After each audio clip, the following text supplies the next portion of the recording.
আসসালামু আলাইকুম। দেশ বিদেশ টিভি থেকে হুসেন বলছি। আমার চ্যানেলে সবাইকে স্বাগত। 5 আগস্ট 2024-এর পর প্রচুর আওয়ামী লীগ নেতাকর্মী বিদেশে আশ্রয় নিয়েছেন। তার মধ্যে সবচেয়ে বেশি আশ্রয় নিয়েছেন ভারতের পশ্চিমবঙ্গে। এটার কারণ ছিল যে বাংলাদেশের সীমান্ত ঘেঁষা হচ্ছে ভারত, এবং ভারতে যাওয়াটাই অনেকটা সহজ ছিল বিপদে পড়া আওয়ামী লীগ নেতাকর্মীদের, এবং ভারত তাদের আশ্রয়ও দিয়েছে।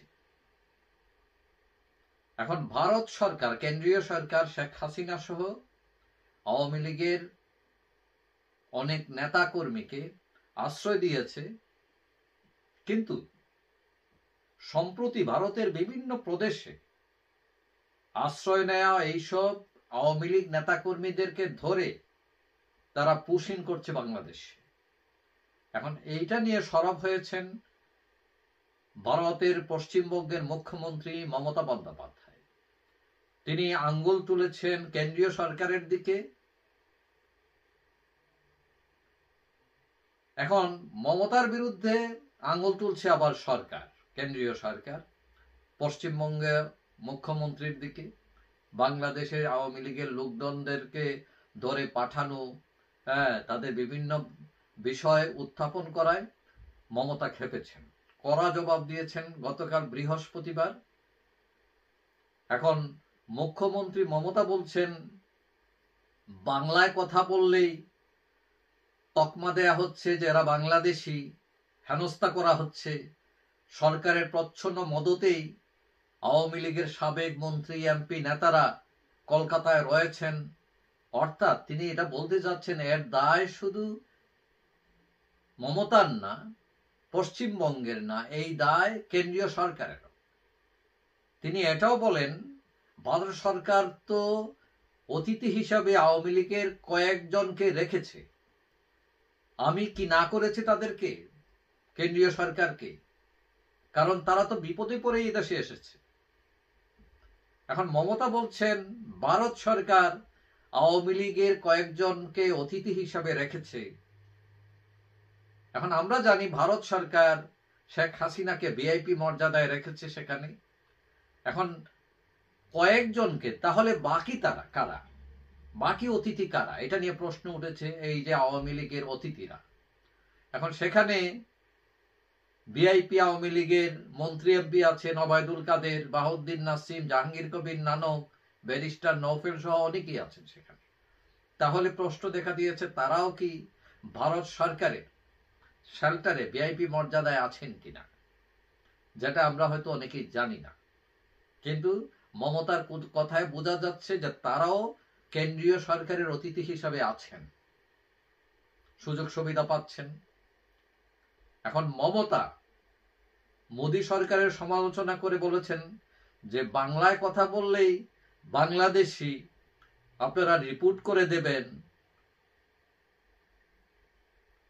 এবং তিনি ভারত সরকারের, কেন্দ্রীয় সরকারের সমালোচনা করে বলছেন যে আপনারা কি জানেন না যে এশিয়ায় বাংলাভাষী মানুষের সংখ্যায় দিক থেকে দ্বিতীয় এবং বিশ্বে পঞ্চম, এবং বাংলাদেশিদের যে বাংলাভাষী মানুষের যে হেনস্থা করার উদ্যোগ নিয়েছে কেন্দ্রীয় সরকার, এগুলো আর সহ্য করা হবে না। মমতা হুঁশিয়ারি উচ্চারণ করেছে। তো এই সব কিছুই কিন্তু আওয়ামী লীগকে কেন্দ্র করে মূলত। কারণ আওয়ামী লীগের লোকজন ওইখানে যাওয়ার পর এখন এইটা নিয়ে পলিটিক্স শুরু হয়ে গেছে। যদিও মমতার পশ্চিমবঙ্গে আমরা যতটুকু শুনেছি যে মমতা তাদেরকে শেল্টার দিয়ে রেখেছেন। পুলিশ কখনো বাংলাদেশি বা আওয়ামী লীগারদেরকে যখন পায়, তখন তারা যখন জানে যে এরা আওয়ামী লীগের লোক, বাংলাদেশ থেকে বিপদে পড়ে এখানে আসছে, তো পুলিশ তাদেরকে ছেড়ে দেয়, কোনো কিছু অ্যাকশন নেয় না। অর্থাৎ মমতা আওয়ামী লীগের প্রতি তার সফট কর্নার আছে। এখানে আবার একটা রাজনীতি আছে, কারণ বাংলাদেশে প্রচুর ভোটার আছে পশ্চিমবঙ্গে, যারা বেশিরভাগই মমতার সাপোর্টার। তো এখানে ভোটের রাজনীতিও আছে।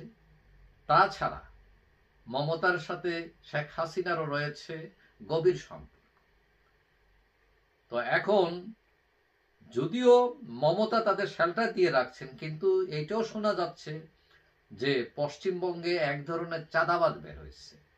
তারা মনে করে যে আওয়ামী লীগের লোকজন বাংলাদেশ থেকে কোটি কোটি টাকা নিয়ে এসছে, সুতরাং এইটার ভাগ তাদেরও পেতে হবে, এবং তারাও চাঁদাবাজি শুরু করছে, এবং এইগুলোতে অতিষ্ঠ হয়ে এখন কেউ আবার দেশে ফেরা শুরু করেছে।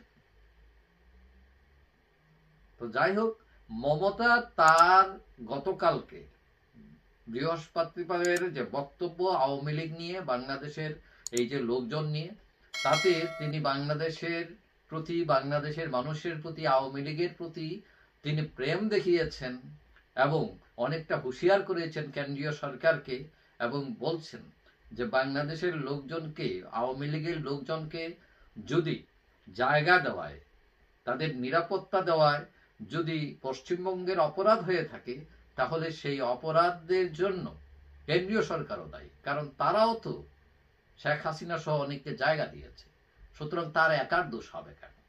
এবং তিনি প্রতিবাদ করেছেন যে বাংলা কথা বললেই আপনারা ধরবেন, তাদের পুশ করবেন, এটা মানা হবে না।